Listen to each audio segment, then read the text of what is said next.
Frank, and they know him for his social side. So Frank's always the first person to come to a party. As a matter of fact, he typically has a pre-party prior to the party, and then he's always the last one to leave, and he'll always be the guy who meets random strangers like a yacht salesman in a restaurant in Charleston, Virginia. Right? But the wrong Charleston thing. But that's not what I think of when I think of Frank. I can think of 3 words that describe Frank: a teacher, a protector, and a provider. And Frank's been a special person in my life growing up. He taught me everything. He taught me, well, besides what my parents taught me, I don't want to belittle the parents. He taught me a lot of things that a parent couldn't teach. Okay? So he taught me the importance of doing chores, earning money, and then enjoying the spoils of money. Now, generally speaking, that meant he made me do his chores and then what his allowance was.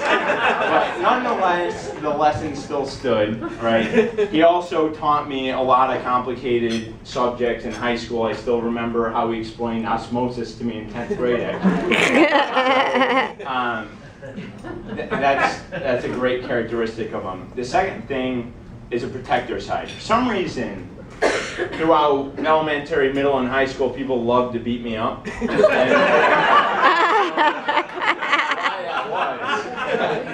But I'll never forget, really when things got really bad, I'd call Frank in, and I knew this was extreme measures when I called Frank in because he didn't take things lightly. One time he tied a guy up to a telephone pole, told him to never mess with me again. Another time, we were on the bus, and I remember the neighborhood bully. I mean, this guy was like 3 times Frank's size. You gotta remember, Frank, when he was little, was about as thin as a pencil, and he had these big, goofy glasses. And I'll never forget, this guy was about 3 times the size of Frank, picking on me on the bus, and he pinned him against the back of the bus and screamed at him, and the guy ran off the bus, and it wasn't his stop, crying. And most of us were just like, where are you going? But it didn't matter. He never bothered me again. The last thing was a provider, right? Frank, when I was growing up, I had, my mom gave us 50 cents a week for allowance, so we really couldn't afford much. Frank was working at Burger King, and Nick's was gold mine.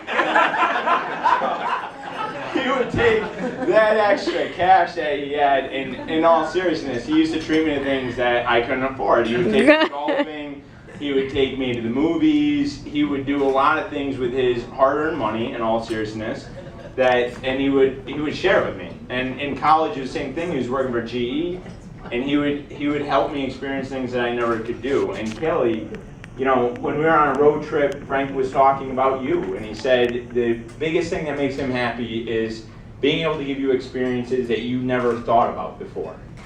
And being able to give you things and do things for you that would make your dreams come true. So everybody raise your glass. I can say in all sincerity, Kayleigh, Frank has taken care of me for the first quarter of my life, and he will take care of you for the rest of yours.